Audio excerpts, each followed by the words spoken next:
Hey, I'm live. I don't know why I say that at the beginning of every video. That's going to get really tired. I got to stop doing that. But, it's like the old guy. The old guy's like, look at me, I'm on the internet.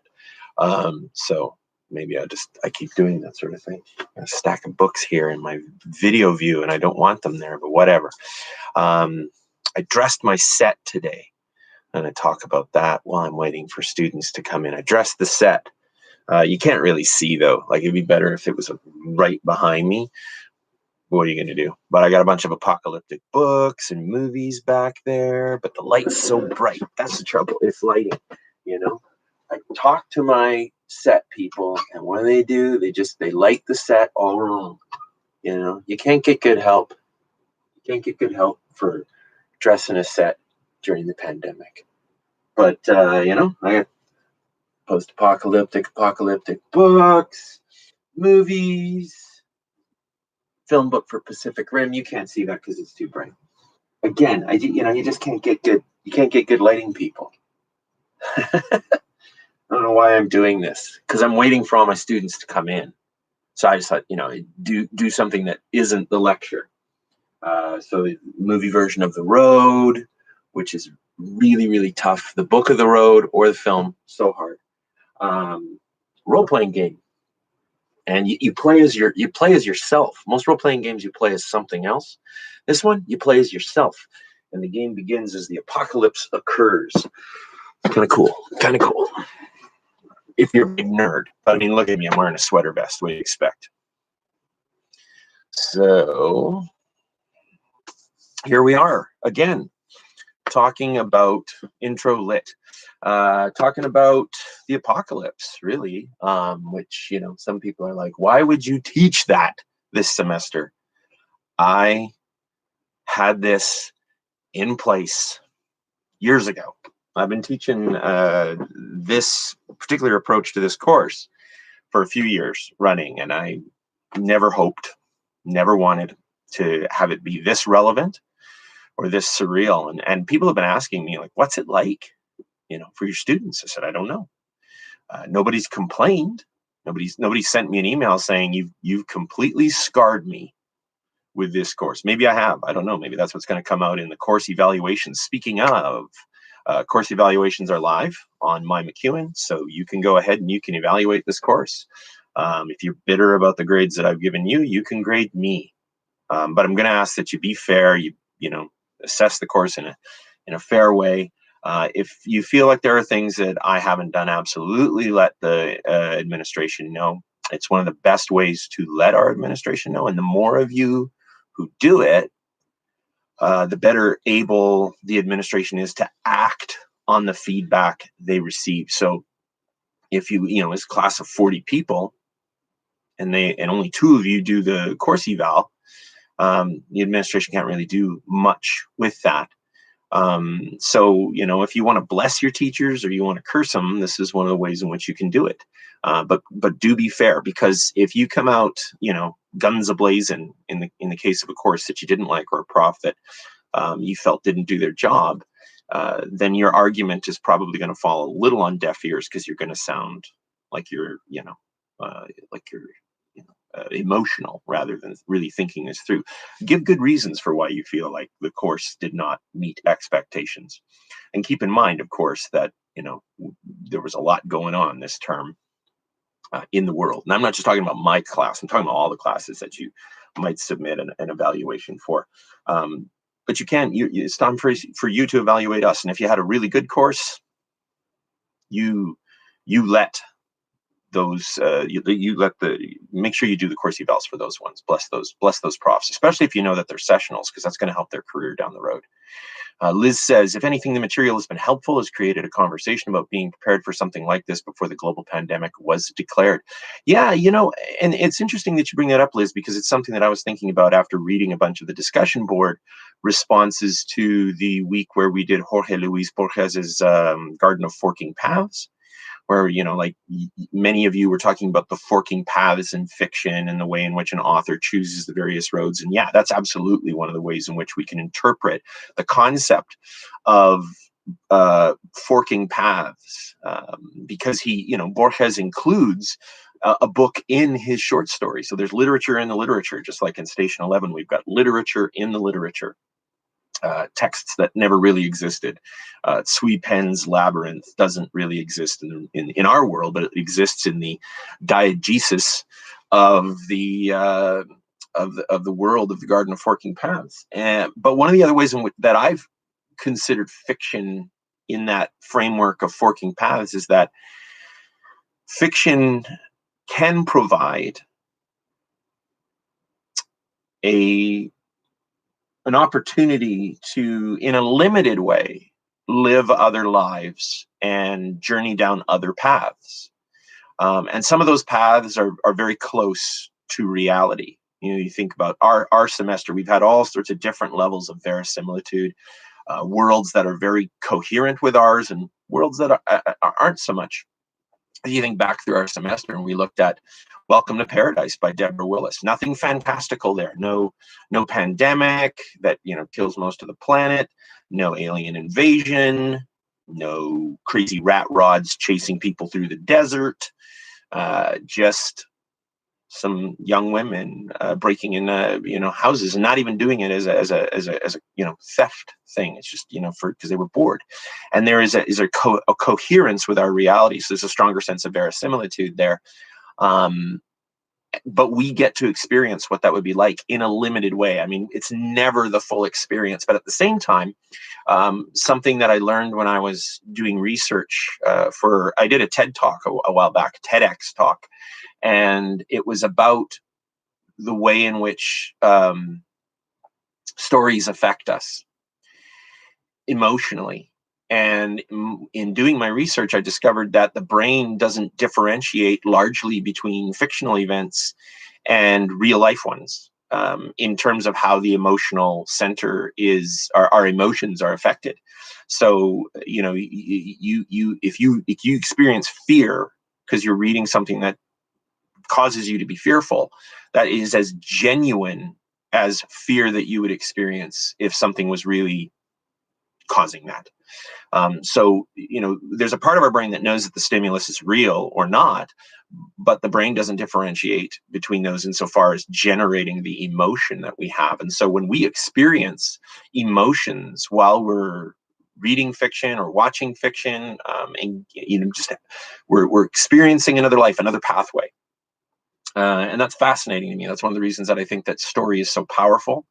It's why I feel no shame about being an English professor. Some people, the idea that, like, what are you going to do with an English degree? Or, what's the point in doing English? Why should we do English anymore? And I'm like, I don't know. What have you been doing during the pandemic? Probably been binge watching a bunch of stories, probably been diving into fiction and finding solace in it. I think about some of the responses that I saw in the discussion board this last week. And by the way, on the subject of discussion boards, I mean, lots of emails, people saying, can I spend attendance credits to answer earlier discussions? And yeah, you can. But I don't understand why there was just a handful of responses to this last week's discussion board. It was like one of the easiest questions I've asked this semester. And it takes some time to ponder, I'm sure. What art would you take with you into the apocalypse? Which narratives would you take with you? Which songs would you take with you? And so many of them showed that we would seek consolation, that we would seek to be consoled, or at least we assume we would. So many of the narratives that you chose were things that reminded you of family and childhood, which I think says an awful lot about the value of story in our formative years. Tell me a story. We want to be read a story. Whenever I've had the opportunity to go into an elementary school during, say, the read-in week and read to children, it is never a disappointment. They are always excited, especially when I do voices. They just love that. We love to have stories told to us when we're small, and a number of you were choosing narratives that reminded you of family. Some of you chose films that reminded you of family, stories that make you laugh. There were a number of comedies, stories of hope and faith, positive messages. I found out that I have lots of country fans in my class. But that there was this, seeking consolation in narrative. And so when people say, like, why should we study English? I'm like, I don't know. Did you go see a movie recently? Did you really in the mood for a romantic comedy? I've been watching a lot of romantic comedies in the last little while because there's that consolation of something easy and happy and joyful in a time that is uncertain. So, narratives, fiction, be it film or books, can offer us these forking paths into lives we aren't currently living, or lives that we might never live. I will never be able to live the life of what happens in Welcome to Paradise. Firstly, because I'm male. Secondly, because I haven't been that old in a very long time. Thirdly, because it takes place in a time that's gone by. We can never get back to that, but we can every time that we read Welcome to Paradise, at least in a limited way. This idea that we can walk down other paths when we read fiction. A few other things that I wanted to note just out of the discussion board. I thought it was really cool. Neely had said, "There's no way to choose universal works everyone would agree with," and this right here is why I wanted to include the ability to reference our discussion board in your last paper, because what Neely's talking about right there sounds like a response to Mendez Garcia. Mendez Garcia says, "I don't know about Shakespeare, and I don't know about these things." I don't know why I'm doing that voice. If Carmen M. Mendez Garcia, if you just watch this video and you saw me do that, I don't think you sound that way. I just do that when I'm doing like my skeptic voice. But she says, "I don't like Shakespeare. I'm not okay with the choices that Mandel has made about the objects in the Museum of Civilization." And Neely's statement on the discussion board about what she would take into the apocalypse is a response to that. There's no way to choose universal works everyone would agree with. I don't think there's a winning argument to the approach that Mendez Garcia takes in her article. It wouldn't matter what you chose. Somebody would come along and say, "Well, it's interesting that all she chose was pop culture trash. No Shakespeare. Why no great works of literature?" There'd be somebody saying that. Like if Emily St. John Mandel had gone the route that the filmmakers of, there's a movie called Reign of Fire, dragons destroy the world, and we have a post-apocalyptic world with just dragons. And Matthew McConaughey is like Mad Max with this group of commandos, and Gerard Butler is skinny. It's before he got really jacked. And he's living up in a castle in Scotland. And at one point in the movie, the people who live in the castle are performing plays for children. So there's these children that live in the castle, and they're performing plays. You can probably see a YouTube video of it somewhere. Reign of Fire, name of the movie. And Gerard Butler and this other character are performing. Oh, it's Christian Bale. I don't know why I said Gerard Butler was living in the castle, because Gerard Butler is actually he's like the sidekick to Christian Bale. Anyway, they're performing Star Wars, Empire Strikes Back, for a group of children. It's because those are the, you might say, well, of course you would perform Star Wars, The Empire Strikes Back. Those would be the stories that people would remember, right? They would remember popular movies. Like, you guys would probably remember the stories that you want to preserve in the discussion board. You might be able to perform National Lampoon's Vacation, or you might be able to perform Home Alone. That would be a tough one to do, because you'd have to smack somebody in the face with an iron at some point. But you could remember the plot. You could remember what the story was about, and you'd be able to do a version of it.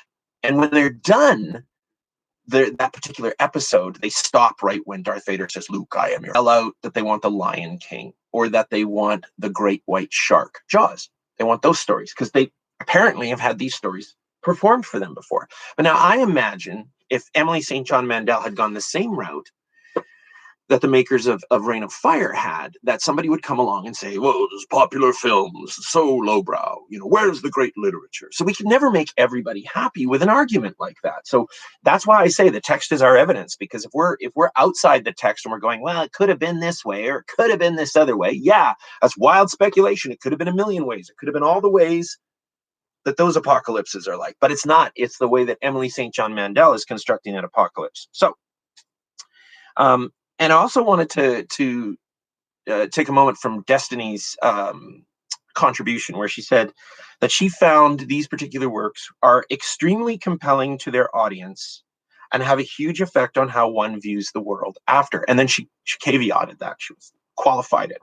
She said, for me anyways, we can, and unless we're doing studies, we rarely know what an audience's reaction is.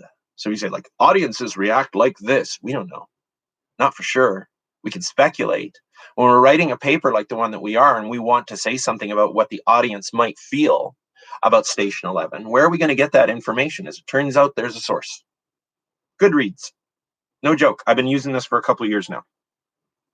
I started recommending that my students go and check out reviews of the books that we're looking at on Goodreads. It's not a perfect metric by any stretch of the imagination. It's not like we've done an actual study, an actual controlled study, but it is at the very least a source that we can use if we want to talk about what we think the effect of Station 11 really is on readers. We might go and take a look at what readers have to say in their reviews about Station 11. What was their reaction?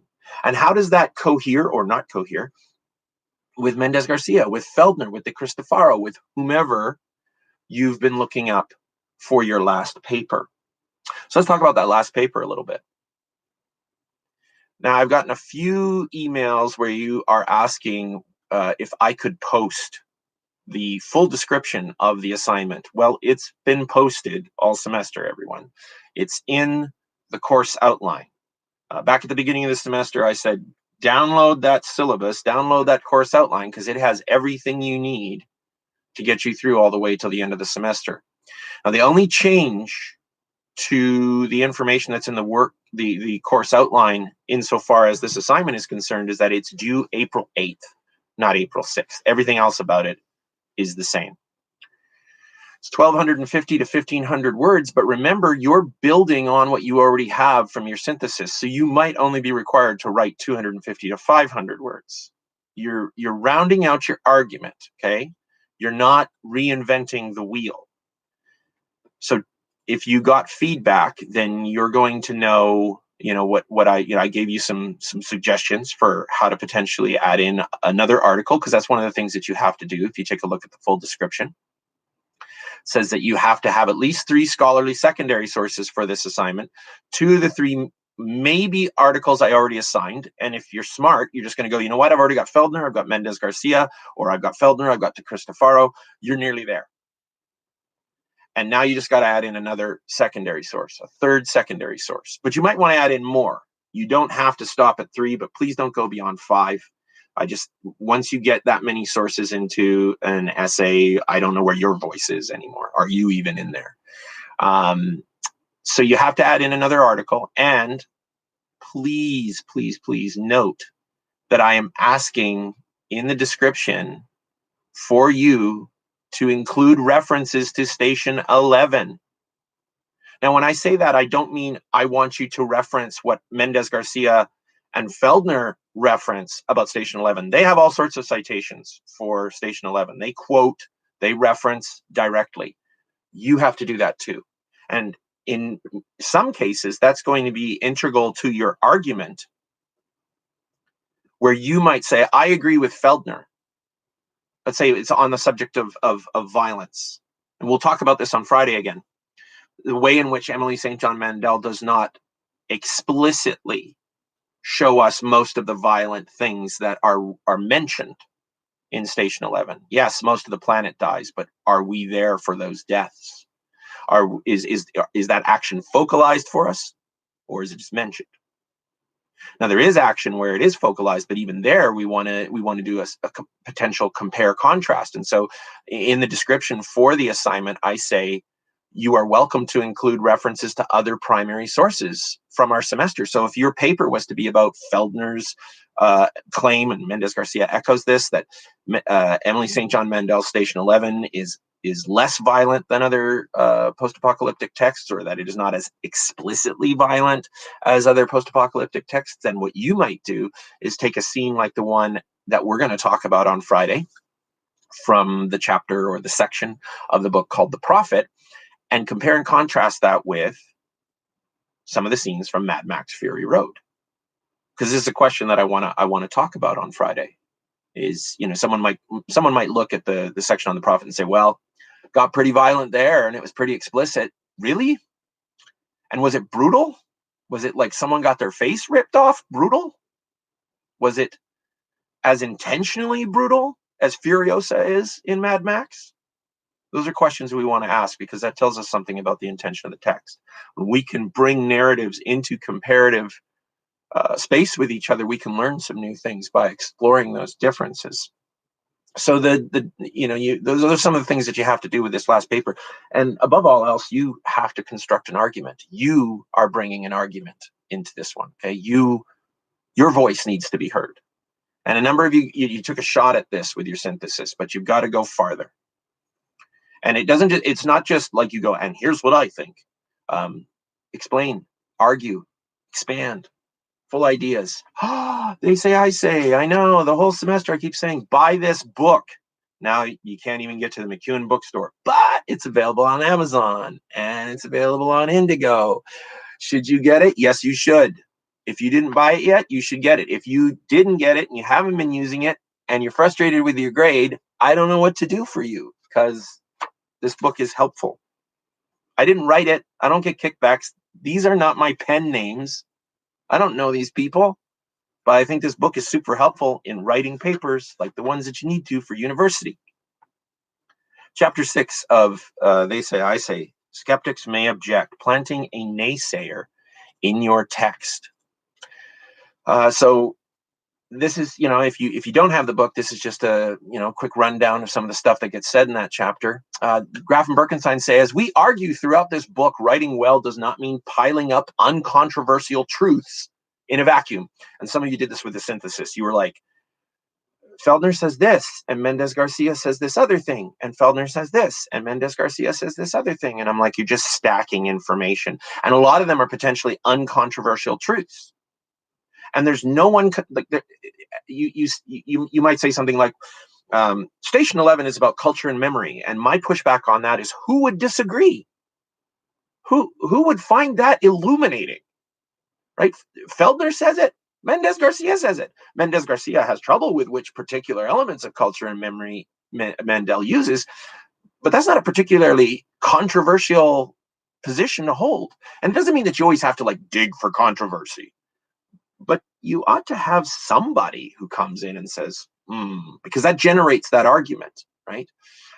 So if we're going to engage with others in dialogue or debate, as Graf and Birkenstein suggest in They Say, I Say, then we don't want to just bring in this space of agreement. Or in some cases, you would summarize what Mendez Garcia said without acknowledging that it was disagreeing with Feldner, that there's already a controversy going on, right? That there's a dialogue, there's a debate, okay?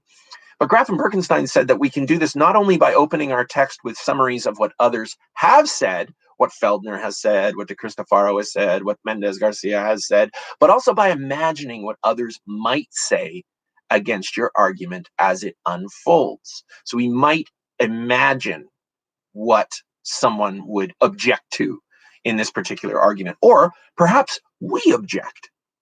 Perhaps we object. And we go, wait a second. We don't have to imagine the naysayer, because if we are going, whoa, hold on, we've got a naysayer. Whichever article you go, whoa, hold on to, that's your naysayer. That's the person who's arguing with you. And you can get into a discussion, an argument with them, but you have to be able to support your claims. You can't just say, I disagree.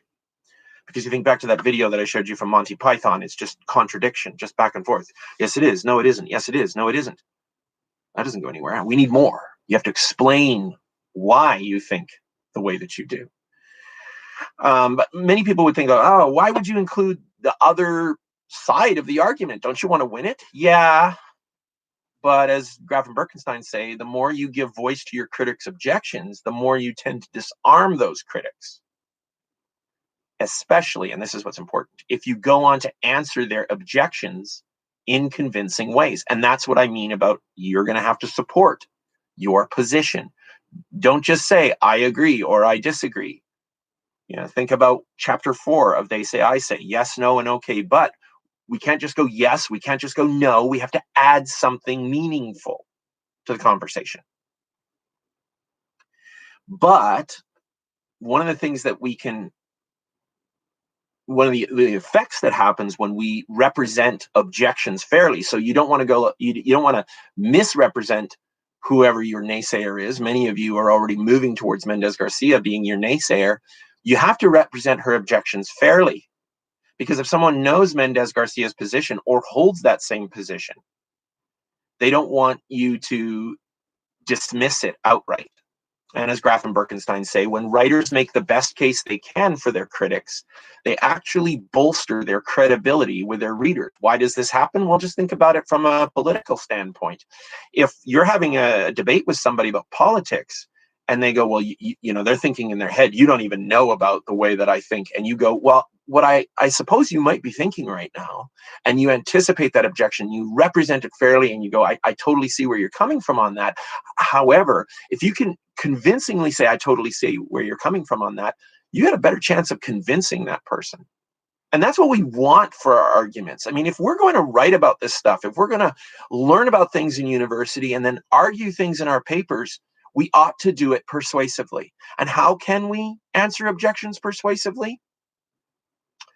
Graff and Birkenstein say that often the best way to overcome an objection is not to try to refute it completely. We don't just shut it down entirely, but to agree with certain parts while challenging others. We might say, I get where Mendez Garcia is coming from here. I'm not a number of you said, I'm not a particularly big fan of Shakespeare. However, and then you went on to build your argument, right? So we want to plant a naysayer, we want to anticipate those objections, but we want to make sure that we represent those objections fairly and answer those objections persuasively. You can take a look at They Say, I Say, chapter 6, for all the good information on that, more information on that, because I don't read the chapter on YouTube. Somebody will sue me. Graff and Birkenstein will sue me. So check that out. And you also want to check it out because of those great templates that are in here that can help you to construct your own arguments as you're working through your final paper. All right. Title on the video says After the Plague by TC Boyle. And if you came here for TC Boyle, you've been like, you feel ripped off already. TC Boyle's After the Plague. I think many of you know from either the first lecture where I introduced what was going to go on in this course, or because I mentioned it a little while back, that this was originally published in Playboy magazine, I think September of 1999. And you might be like, wow, Dr. Prashant, you really got some mad skills for remembering which issue of Playboy this short story was in. No. The reason that I remember that is because 1999 was kind of a crazy year in anticipation of the end of the world. People thought Y2K was going to happen, that the internet was going to shut down, that like the electrical grid was going to fail, that some sort of apocalypse was going to happen on New Year's Eve of 1999. And then, as we turned over into 2000, everything would just crash. And it didn't. But we got our fair share of apocalyptic and post-apocalyptic works that year. And Playboy obviously got in on that action with T. Corrigason Boyles. And I might have mispronounced his name there. I probably should never try to pronounce that particular name without double checking it. But TC Boyle's After the Plague is this short story that, comes in a year when there was this anxiety about an impending apocalypse. Now, here we have it at the end of the course. And the reason I've got it here at the end of the course, one of the reasons anyway, is because of the ending. This short story is largely about its ending. I mean, there's some stuff that happens along the way, and it's compelling via its characters and via the action. But really, this short story lives or dies on its ending. Now, we've talked earlier in the semester about things like the effect a story can have on us, the unity of effect. And I wondered what effect some of you thought this story was intended to have, or what effect did it have on you as a reader? What did you think about it? Did you enjoy it? What emotions did you experience as you read it? How was it like or unlike some of the stuff that we've read before? So you can throw that into the live chat. Will I continue talking about the story? Anything that you want to submit about that. But, you know, just the way that a story begins, think back all the way to the beginning of the semester with Station 11. How does this story begin? It begins with Arthur Leander dying, you know, and then this character, Jeevan, having this moment, this epiphany where he decides that he wants to change his life. He wants to, he wants to break up with his girlfriend. He wants to get a new career. He wants to help people. And then the world ends. But the way in which that is written about is not as intense as what we saw in Stephen King's prologue to The Stand. And I think about that when I read the beginning of After the Plague, because it's a pretty soft beginning. It's, compare it with the portable phonograph from last week, right? All the desolate landscape, that ruined prairie. This is how it begins. After the plague, it was some sort of Ebola mutation passed from hand to hand and nose to nose like the common cold. Life was different. More relaxed and expansive, more natural. And right there, we know this is not Mad Max. We know this is not The Stand. It's not even Station 11. It's more relaxed and expansive after the world ends. I mean, we get the same thing. We got a viral outbreak, right? Some kind of Ebola mutation, right? That passes from person to person. So it's like Station 11 in some of its story elements, but in the way that the narrative is constructed, it's not. More relaxed and expansive, more natural. The rat race was over. The freeways were clear all the way to Sacramento, and the poor, dwindling, ravaged planet was suddenly big and mysterious again.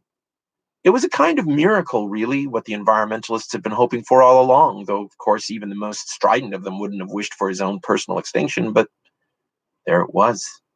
I don't mean to sound callous. My parents are long dead, and I'm unmarried and siblingless. But I lost friends, colleagues, and neighbors, the same as any other survivor. What few of us there are, that is. We're guessing it's maybe 1 in 10,000 here in the States anyway. So it's like this really intense pandemic. But he says it's more relaxed and expansive, more natural. The rat race is over. The freeways are clear. The planet's recovering. It's a pretty, again, I think what we have here is one of these soft apocalypses, or at least as far as our focalizer is concerned, it's a soft apocalypse. Now, does he have some tough moments? Yes, absolutely. He has moments of fear, and he worries about what's going to happen next. But the way in which those are constructed are distinct from some of the other narrative voices that we've heard this semester. Neely says their freedom to choose anywhere to live, any car to drive, and the lack of competition for resources and survival made it a fun read. Absolutely. This is not a scarcity post-apocalypse. This is not a post-apocalypse where they're scrambling to survive. That they don't have to worry about that. They can take it pretty easy. And so it makes it a fun read. It's a lighter read, right? We're not as tense about it. Now, you might have felt tense at certain points, like when Sarai first shows up and is pounding on the door. But I think if you felt like that was super scary and intense, you might have missed the voice that TC Boyle is constructing here, which has a sort of ironic tone to it. Irony, when we say an ironic tone, we mean it's almost like sarcasm, but it's not as biting. It's not as scathing as sarcasm can be. But I love the scene when she shows up. I think it's absolutely incredible, and I'm going to read some of it for you. It was 4 weeks later, just about the time I was to have ended my hermitage and enjoyed the promised visit from Danielle, that I had my first human contact of the new age.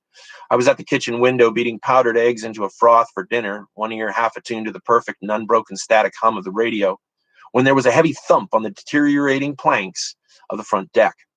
My first thought was that a branch had dropped out of the Jeffrey pine, or worse, that a bear had got wind of the corned beef hash I'd opened to complement the powdered eggs. I mean, just the fact that he's talking about beef hash and powdered eggs.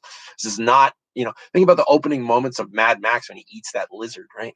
But I was mistaken on both counts. The thump was still reverberating through the floorboards when I was surprised to hear a moan and then a curse, a distinctly human curse. Oh, shit, fuck, a woman's voice cried. Open the goddamn door. Help, for shit's sake. Help. It's like this super cussy person right outside the door. I've always been a cautious animal, the narrator says. This may be one of my great failings, as my mother and later my fraternity brothers were always quick to point out. But on the other hand, it may be my greatest virtue, including the frat brothers. These are little details that give us a sense of the character's, the vocalizer, the narrator's voice. It's kept me alive when the rest of humanity has gone on to a quick and brutal extinction, and it didn't fail me in that moment. The door was locked. Once I'd got wind of what was going on in the world, though I was devastated, and the thought of the radical transformation of everything I'd ever known gnawed at me day and night, I took to locking it against just such an eventuality as this. Shit! The voice raged. I can hear you in there, you son of a bitch! I can smell you! Now, given what we learn about Sarai later on, like maybe the first time we read this, we go, oh, it's kind of terrifying. But the second time you read it, like once you know how this story ends, you read this again. This is a funny scene because we know what she's like later on. I mean, this scene just takes on this very, very funny aspect to it. We're, if once we've read this story, we're like, don't open the door, right?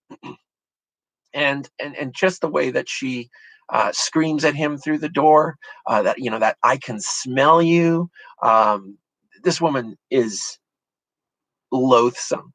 And some people, might read this and they might go, I don't like the representation of women in this particular text. And I'm like, whoa, missing the point on this one. This story is a play on the whole, I wouldn't sleep with you if you were the last person on earth phrase. These are the last people on earth, and they're awful to each other. Sarai worse than the narrator, but I don't think Boyle is saying all women are shrill shrews or anything like that. He's just crafted one here. He's given us a woman, like a partner that after the plague, at the end of the world, we'd be like, really? That's what I get? And he makes a couple of neat intertextual references too to how this is normally supposed to go, right? In these sorts of stories, it's supposed to be like they're the last couple on Earth and they need to repopulate the planet, right? On page 293, he says, I have to confess that I've never been much of a fan of the apocalyptic pot boiler. The doomsday film shot through the special effects and asinine dialogue or the cyberpunk version of a grim and relentless future. What these entertainments had led us to expect, the roving gangs, the inhumanity, the ascendancy of machines, and the redoubled pollution and ravaging of the earth, wasn't at all what it was like, at least in this particular map, right? In this particular representation. There were no roving gangs. They were all dead, to a man, woman, and tattooed punk, and the only machines still functioning were the automobiles and weed whippers and such that we, the survivors, chose to put into prosaic action. And a further irony was that the survivors were the least likely and least qualified to organize anything, either for better or worse. We were the fugitive, the misfit, the recluse, and we were so widely scattered we'd never come into contact with another one anyway. And that was just the way we liked it. There wasn't even any looting of the supermarkets. There was no need. There was more than enough for everybody, whoever was or would be. So it's not about survival.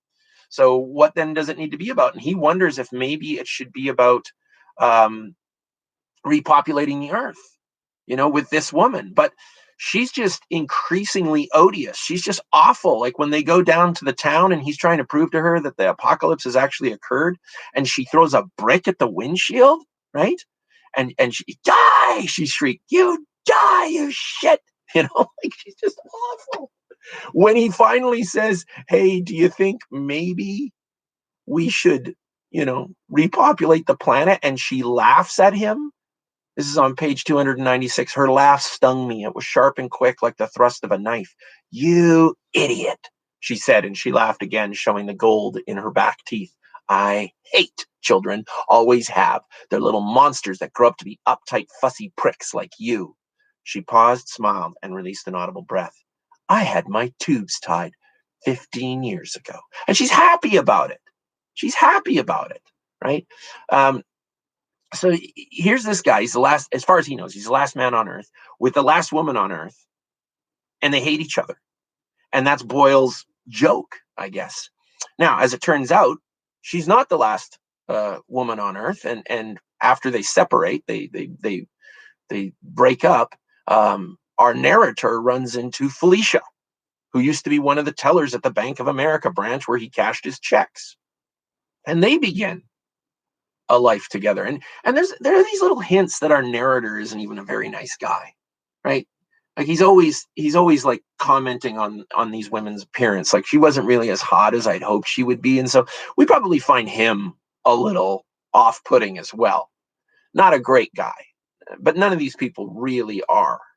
But Sarai is above and beyond bad. She is wicked in this story, right? When Felicia is telling our narrator the story of the coming out of this sensory deprivation tank, and then the sunlight through the windows like an atom bomb, and she's sad, and he's consoling her. It's all right now. Everything's all right. It was then, almost to the precise moment, that Sarai's naked sliver of a face appeared at the window, framed by her two uplifted hands and a rock the size of my Webster's Unabridged. What's a Webster's Unabridged? It's a massive dictionary, hardback.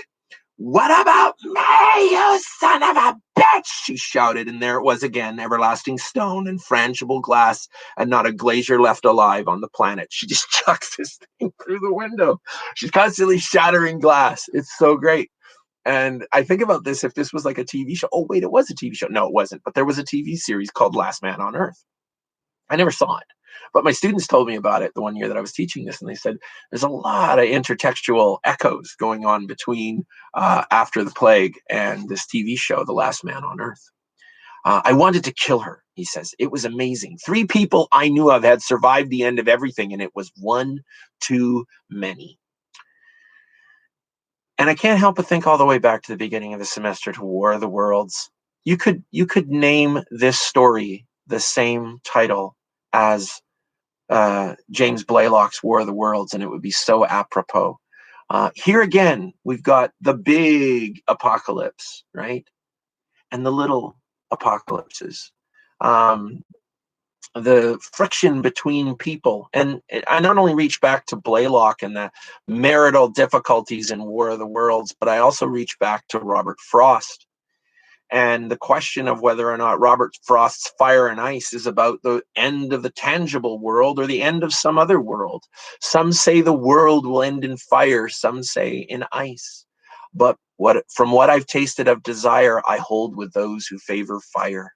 But if it had to perish twice, I think I know enough of hate to say that for destruction, ice is also great and would suffice. And I think we get a lot of the fire and ice of Robert Frost's poem in this short story. We get this war, this conflict between these people at the end of the world. The world has ended, and people still can't get along in TC Boyle's After the Plague. Now, let's do a moment with the map is not the territory. Does that mean that if the world really ended, would we really be this terrible to each other? We don't know. I know that I've seen some people being really awful in the checkout lines. So part of me thinks, yeah, we would. But then I've also seen people being really kind and doing wonderful things for each other. So maybe it wouldn't. I guess it would depend on who survived. But again, this is the Mendez Garcia argument. And it's purely speculation. It's purely speculation. I think that after the apocalypse, we'd all bond together. Well, good for you. That's really nice and optimistic. I think that after the apocalypse, we're all going to just get feral and animalistic and tear each other apart. That's depressing. It's also my point of view. But we don't know, because the world hasn't ended. Not in the way that it has in TC Boyle's After the Plague. So if I want to write about literature, should I be talking in this speculative way? I don't think so. I don't think that that's as helpful. I think that that can lead us in research directions, but I don't think that, just going like, well, what if this, or what the author should have done is that, or that crazy YouTube channel that drives me so mad, how the movie should have ended. Well, it didn't end that way. So you don't get to analyze how the movie should have ended. You analyze how the movie did end, or in this case, how the short story ends. So let's take a look at how this short story ends. Anyway, the solution came to us a week later, and it came in human form. At least it appeared in human form, but it was a miracle and no doubt about it. Felicia and I were both on the beach, naked, of course, as naked and without shame or knowledge of it as Eve and Adam, when we saw a figure marching resolutely up the long curving finger of sand that stretched away into the haze of infinity. Now, what you need to know if you haven't read After the Plague is that Sarai reveals that she survived because she was on a camping trip with her boyfriend. And the one day he went off with his day pack and a fishing rod and never came back. So the reader may assume he's dead. Nope. He shows up here. As the figure drew closer, we saw that it was a man with a scraggly salt and pepper beard and hair the same color trailing away from a bald spot worn into his crown. He was dressed in hiking clothes, big grid boots, a bright blue pack riding his back like a second set of shoulders. We stood there naked and greeted him. And once our narrator realizes who this is, once he hears his story, right? He says, that he'd been up in the mountains. He was hiking in the mountains when the pestilence descended. The mountains, I interrupted. Whereabouts? Oh, he said, waving a dismissive hand. Up in the Sierras, just above this little town. You've probably never heard of it. Fish Fry Flats. Well, we have. TC Boyle mentions Fish Fry Flats over and over again. Fish Fry Flats over and over again. So as the reader, we go, hiking? Fish Fry Flats? This is the guy. This is absolutely Howard. This is Sarai's guy. He abandoned her. Or maybe he didn't. We don't know. But whatever he did, I think he abandoned her. I think the text thinks he abandoned her. I think there's evidence in here for that. Our narrator goes, oh, hey. He says, I'm clairvoyant. Your name's Howard, right? Howard was stunned. He set down his sandwich and wiped a fleck of mayonnaise from his lips. How did you guess? He said, gaping up at me out of eyes that were innocent and pure, the newest eyes in the world. I just smiled and shrugged as if it were my secret. After lunch, I said, I've got somebody I want you to meet. He is going to end this guy's world all over again. I'm going to reintroduce you to the woman that you left me with. And so there's this joke at the end. And we have a bit of, that's all short stories do. You go way back, named O. Henry. There's a writer named O. Henry. And there's a short story award named after him. I'm not sure if the chocolate bar is, but you never know. But O. Henry wrote short stories where you'd get to the end and there'd be this little little bit of a chuckle, some kind of like a, oh, and you'd feel delighted by that moment of aha. And we have that at the end of After the Plague. Aha. And then we might laugh. This story is intended to be funny. It's not intended to be dark. It's not intended to be grim. It's not like the portable phonograph. It's more like Blaylock. It's more like Blaylock. And what I love about stories like this, and one of the reasons I bring them up at the end of the semester, is that I don't want us to forget that sometimes we just read for fun. That sometimes a story can just be enjoyable. I don't want us to forget, in as much as I am a huge champion of close reading and good research and engaging with scholars, that sometimes we just read for pleasure. And pleasure is another one of those emotions, one of those things that we can feel that fiction generates for us. We take genuine pleasure in the same way that we can be genuinely scared or genuinely happy or genuinely sad because of a narrative, because of a film, because of a TV show, because of a short story, because of a novel. We can also feel genuine pleasure, and that's really something. We're experiencing that right now through this pandemic. So many people recommending shows to each other, music that you could listen to, people saying, I'm just leaving the music on. It makes me feel better. That art is doing the very thing that Emily St. John Mandel talks about. But again, map's not the territory. It doesn't prove that survival is insufficient and then art is what gets us through. But we might go, hey, you know what? I agree with that. I kind of think that that's true. We don't want to prove it necessarily, but we're seeing demonstrations of it in the territory right now. And as this is all going on, I just want to remind you that maybe that's what we get out of a course like this. Take intro literature. Sure, you learn to read better, but maybe you learn to read better as a way of enjoying the stories more. And then we can take pleasure from those close analyses. It doesn't just have to be, I read it and I know what happens, but we can dig a little bit deeper if the story rewards that.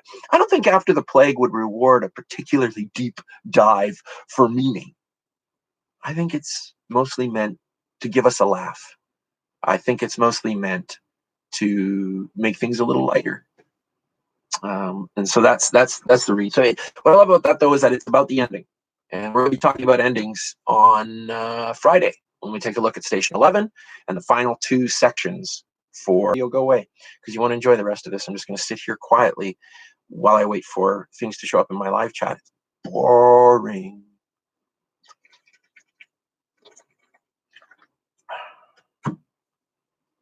Drinking water on YouTube. It's very exciting. Some compelling stuff going on here today. Any questions? You can always email me, right?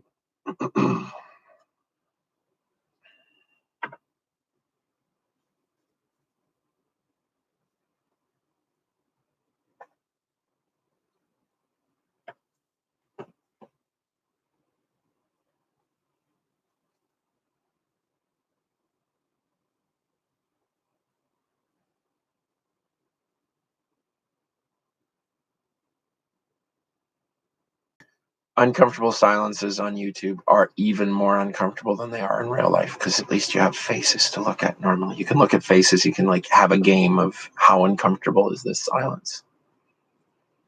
I can't do that. Destiny, any chapters from They Say I Say you would recommend most for our research paper? Yes. This is going to get crazy, so strap in. If you felt like you weren't really sure what you were doing with summarizing, chapter 2, I think a review of the preface and the introduction is helpful, just to get a sense of what is an academic argument about? What are we doing here anyway? A number of you have said, I'm not really sure I know what you want from me on this paper, and I'm thinking that in some of those cases it's because you have not cracked They Say I Say, and so you don't really have a sense of this thing that I keep talking about, this conversation that we're entering and then we're adding to, that we are adding to that conversation. If I was saying things in the feedback that I gave you about framing quotations, you need to take a look at chapter 3. So absolutely, I think rereading the first section, part 1, They Say, is essential.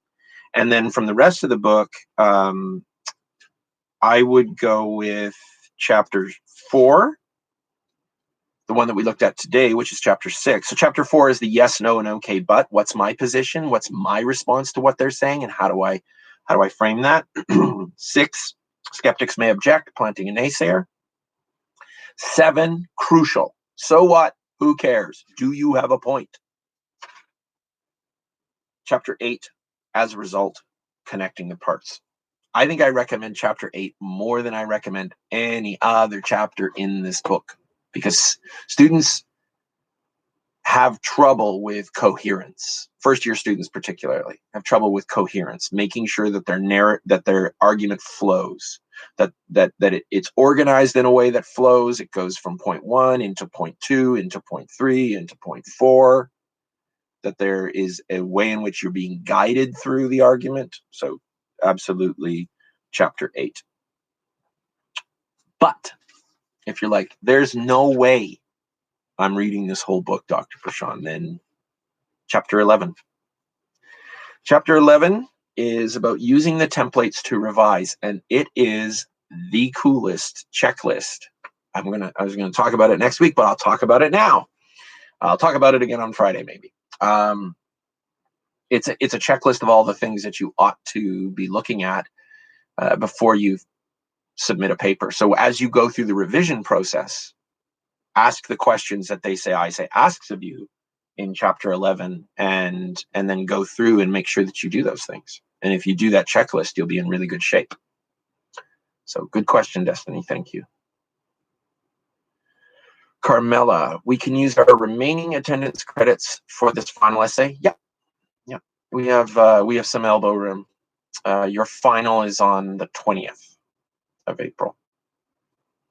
And I have to have final grades in after that, but that doesn't mean I'm going to like give extensions until the 20th. So, but it does mean that we have a little bit of wiggle room right at the end. So yeah, the attendance credits still work, still doing what they do. And no, I'm not taking attendance right here because some people don't use their names as their sign in on here. They've got like cool dude 123, and so I don't know who that is.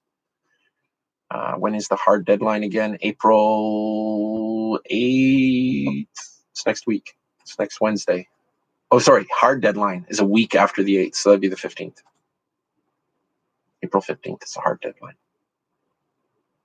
But don't do that to yourself, because you guys have finals and they're going to fall in that zone. So try to get that stuff in sooner than later. Like I've said, you know, you're not rewriting the whole essay. You're not starting from scratch and building an entire essay. You're taking what you already have and you're building on top of it, or expanding it in places. You're welcome. You're welcome.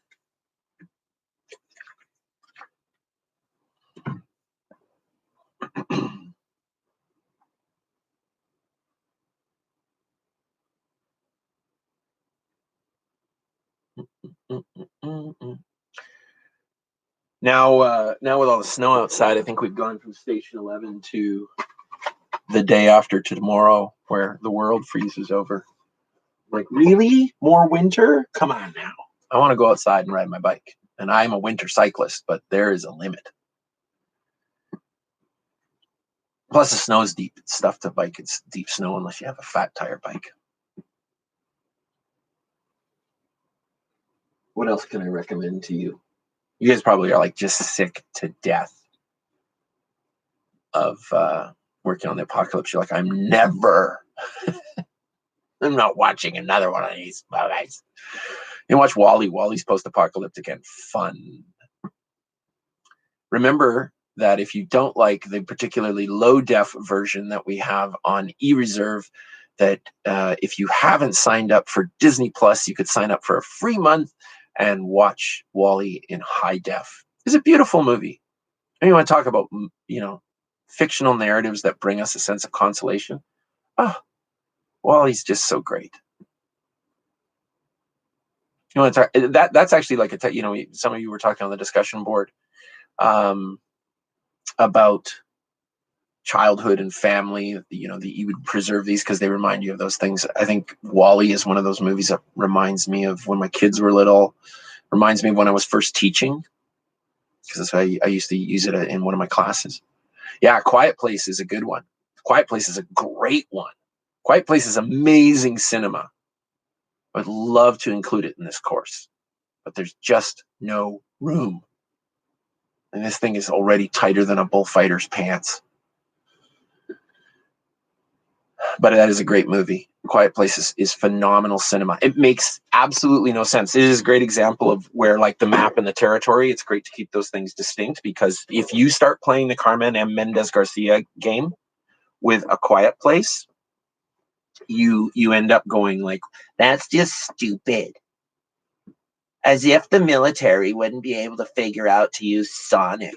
The military has that. Did you know that actually riot cops have stuff for hitting people with sonic? They'd have figured it out. They didn't. That's what the movie works, because they didn't. So you just check your brain. Check that part of your brain and enjoy. You have to enjoy the movie more as horror than hard science fiction, more as thriller. But the use of sound in that film is incredible. It's like not just the use of sound, but the absence of it. There's a scene involving some stairs. That'll make you feel something. You want to watch a movie where you will feel not only emotion, but perhaps ghost pain. Watch A Quiet Place. There's a scene with a stair, and you go, you know. I think about Martian Sends a Postcard Home, where he's saying that you know that the books cause people. Scary movie. I wanted to watch It the other day with my daughter, but they took it off Netflix, so we ended up watching Zombieland instead. So we went from let's scare the crap out of ourselves to let's have a laugh, because Zombieland is a pretty light but gory post-apocalyptic movie. It's a zombie movie, so there's some chewing scenes, some bloody scenes, but it's mostly meant to be a comedy. It's a decent flick. There's a really cool thing with, we were talking about diegetic and non-diegetic elements and with sound. Diegetic is anything that's in the film and in the film world. And there's a way in which the title sequence, if all you watch is the title sequence for Zombieland, it's also got some of the goriest scenes in the film, but you get to see this interplay between diegetic and non-diegetic elements where the characters in the movie keep running into the titles. Like they keep crashing into the letters in the titles. It's great. I absolutely love it. That title sequence is gorgeous. It's one of the best title sequences. Just very fun. Very cool. All right. I went longer than 5 minutes, so I think I'm good. And you guys are dwindling. I can see the numbers just going down. So I will see you Friday. We'll talk about Station 11. Have yourselves a good rest of the week. Stay safe. Keep reading. Keep watching. Take care of yourselves.